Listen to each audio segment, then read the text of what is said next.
Here we have verse 27 of the 8th chapter of the Gospel of John. John continues to narrate a conversation that Jesus had with the religious leaders, possibly distilling several conversations. We can certainly assume that this is a conversation that may have occurred more than once.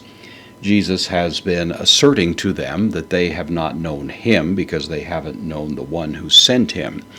And yet, in a sense, Jesus has not quite identified specifically who this one is that sent him.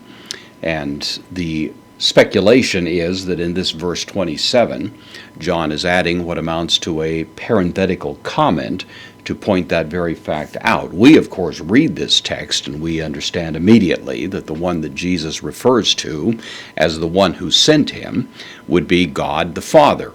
But Jesus hasn't quite put it in those terms, and they may think that there was some other human agent that was responsible for sending Jesus and that that other agent was going to come along soon enough. We know that John the Baptist, when he was imprisoned, sent a message to Jesus saying, "Are you the coming one, or are we waiting for another one?" And while we can construe that statement, that question in various ways, at least one way to think about it is maybe Jesus was himself kind of a forerunner of someone else, and maybe that was what was in the minds of these people. It does seem that that is something of what John has in mind in the way that he frames this comment. He says here, this is John now speaking, of course, uk, the negation, egnoson, this is from genosko, it's the third person plural, aorist active indicative. So they did not understand, they did not know, is the idea.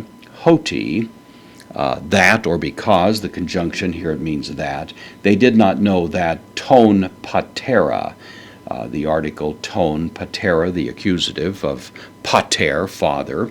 They did not know that the Father, autois, the dative plural masculine pronoun, to them, elegen is the idea. They didn't know that the Father, to them, he was speaking. It's a kind of a very terse statement, but the sense of it is, of course, that they didn't know that he was speaking of the Father, that is the Father in heaven, as the one who had sent them. And it is for that reason, apparently, that they really didn't get the idea that is before us here, that the one who was attesting to Christ, the one that was confirming the truth of his claims, was no one less than the God of heaven, who Jesus here identifies as his Father.